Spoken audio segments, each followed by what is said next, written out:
So, hello everybody, welcome back. Another exciting week here. Robert Shemish, Baruch Hashem, doing well. Heading to New York, big bar mitzvah next week. My nephew.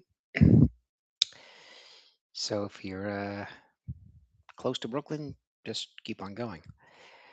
So y'all are doing Korach. Some of us are doing chukas.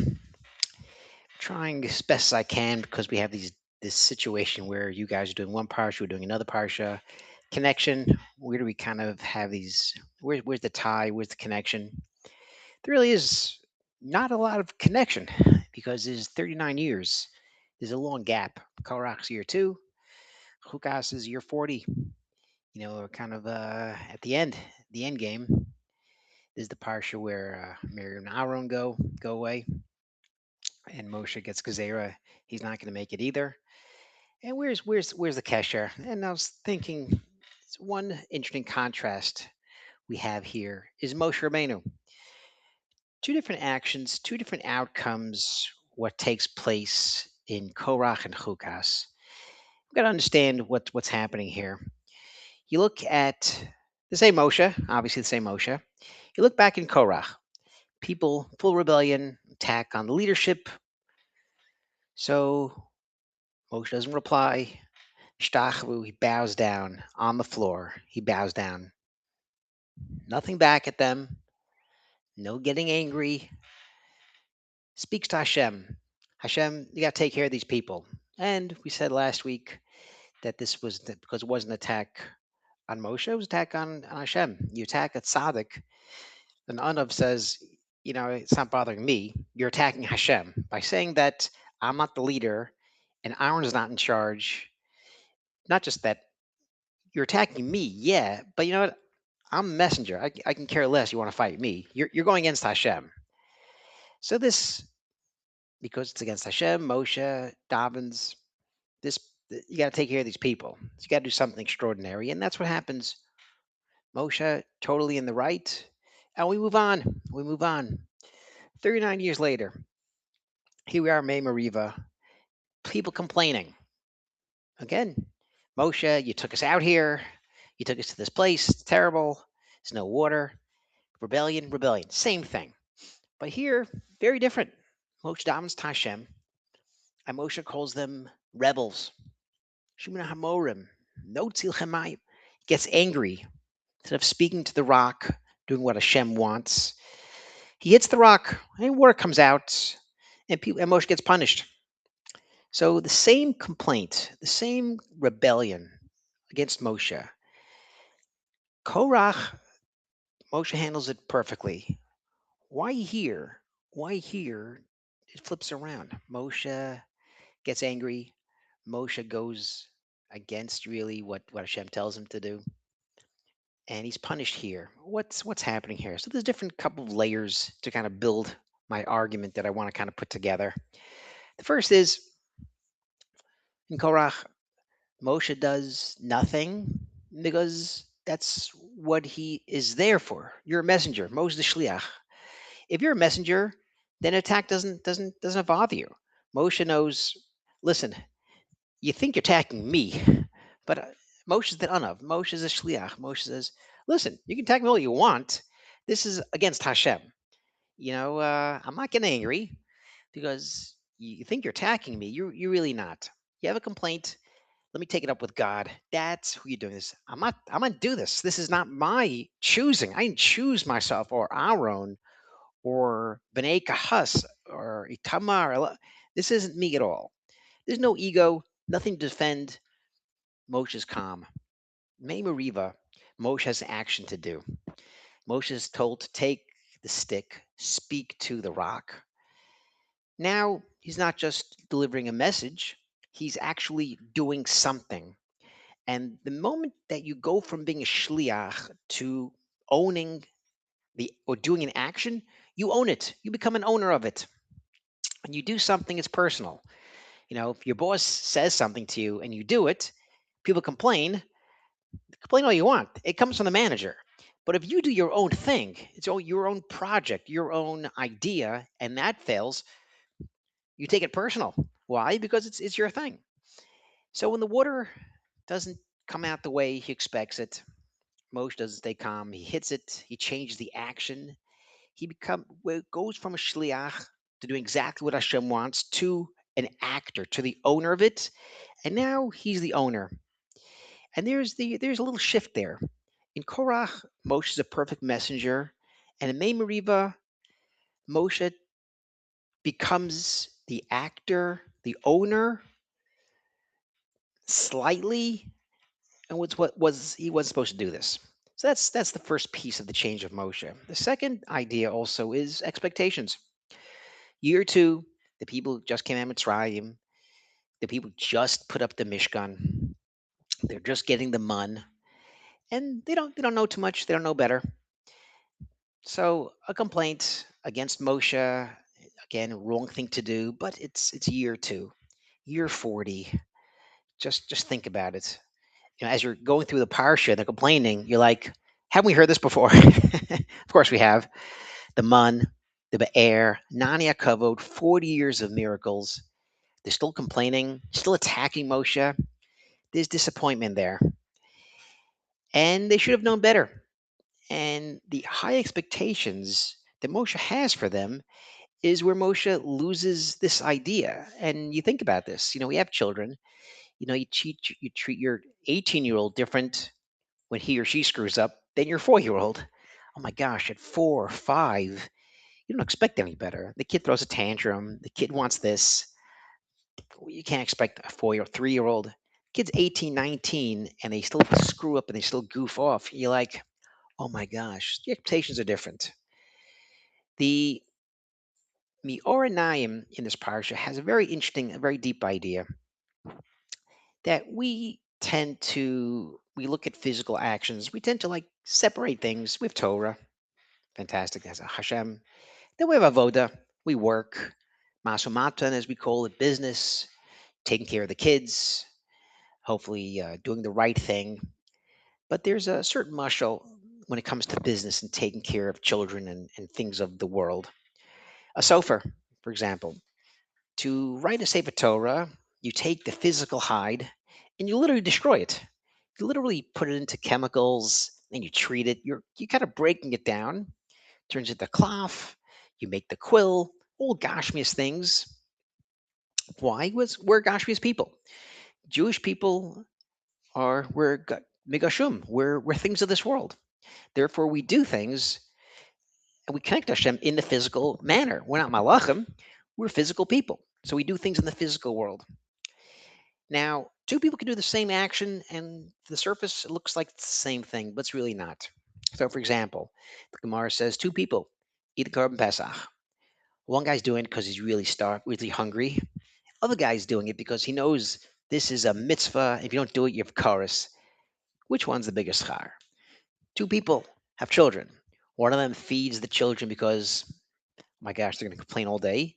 And the other person feeds the children, says, I want these kids to grow up and be true servants of Hashem, learn Torah, have strength. There's two actions. And we see that sometimes. We see sometimes people can do actions and become close to Hashem, and the same action could bring someone further from Hashem. We see this every day with people at work. Some people do their job and they're more, even though it's the same job, but people approach it more spiritual. Some people approach going to work. Some people approach re- interacting with people in different ways.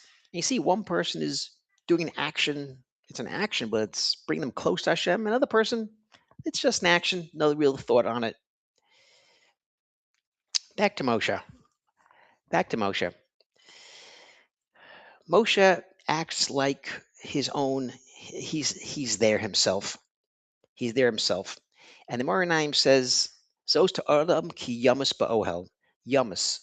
You have to kill yourself, meaning the atzmo. To have Torah, you have to work in this world without yourself, without your atzmo, without your ego, without your things. You have to kind of understand that yes, we act and we do things in this world, but the idea is not to think of the ego, not to think of a self. I'm learning Torah for Hashem. I'm going to work. I'm doing things in the world. Not because I need it, because I want to do things the right way, bring Hashem into my actions, bring things close to Hashem. That's my real goal here. At May Mariva, when Moshe has this chance, again, water doesn't work, talking to it. He has a chance to now do an action and show people that it's Min Shemayim. He's going to act and do things the right way. If it doesn't work out, because Moshe now takes this action, brings it on himself, as the Ramban says, Notzi l'chamayim. We could bring water. Hello, no, it's not we. Once you put yourself into this, the action you're doing is you're putting yourself into this and taking Hashem out of it. So now this lesson of speaking to the rock and having a miracle, or doing an action that's going to be bringing people close to Hashem, is going against us. It's going against the Jewish people. Even when you're thirsty, even when you're scared, and even when you complain, you have to understand it's all from Hashem. Everything's from Hashem. And this idea is the punishment, not just Moshe, but I want to add also the Jewish people. There's a medrash that says the Jewish people were supposed to go to Eretz Yisrael with Moshe. There would not have been a Churban. Mashiach would have come. So what changed now? Instead of just going to Eretz Yisrael with Moshe and having open miracles, people just flocking away, the people now have to fight. 7 years of fighting. They couldn't totally conquer. They put up a Mishkan. They put up Beis Hamikdash, gets destroyed. The second one, and here we are. Here we are, 1,000 years later, in the same matzav, same thing. What Moshe could have done with the people at that moment, if Moshe would have spoke to the rock, not get angry, all actions directed to Hashem, Moshe would have taken them in. Two things would have happened. Moshe would have taken them in, and the people would have gone with Moshe and had open miracles, and all these wars, Churban, all these things would not have taken place. But because they missed this lesson that Moshe takes on the action by himself and takes Hashem a little bit out of the action and puts himself there, the people lost this lesson. Now the people say, okay, we have to do things ourselves. We take Hashem out of the equation. And this lesson, so I believe it's not just a punishment of Moshe, but now it's something that the people have to suffer as well. Yes, they're going there to Israel, but it's not going to be a piece of cake. It's not going to be easy. It's going to be years of fighting. It's going to be years of churban. It's going to be years of tears, generations of war, generations of destruction, tears. Ad yom hazeh. We're feeling this today. So the Moranim's answer isn't to stop acting, but really to act in the proper way, not to go away from action, but to clean up our actions. That's the tikkun. Approach your eating, approach your earning, your parenting, your davening, your tefillas. Obviously, that's for Hashem, but also your actions. This is the tikkun. And the Jewish people couldn't go to Eretz Yisrael with Moshe because they had to clean this up. The Jewish people had to clean up that their actions had to be l'shem shemayim, and this is what we have to do. And that's the opportunity. The Moranim has an interesting idea: is when you see somebody do something bad, whatever it is, guy talks in shul, phone in shul, whatever, something, lashon hara, steal something, driving on Shabbos, whatever it is. The Baal Shem Tov is, that's for you. That's meant for you to see. What? Yeah. I was a couple of years ago. The phone went off in shul, and I complained to somebody. And my friend Chaim Lazar says, maybe if people just had more kavana, you wouldn't hear the phone. I look at the guy like he's nuts. I'm like, what are you talking about? You hear it. The phone's in shul. And then this week, when I saw this Mari Naim, it hit me. Phone goes off in shul. Instead of giving the guy a look, which you could do anyway, I guess, afterwards, give a look. Say, I have to concentrate on davening. That's the first come out of your mind, isn't that? Or someone comes late to shul, you turn. Why'd you look? Why'd you look? That's the first thing. So a guy comes late to shul or someone's talking in shul. Yes, he shouldn't be talking in shul. Whether you go over or you say something, give him a look, whatever.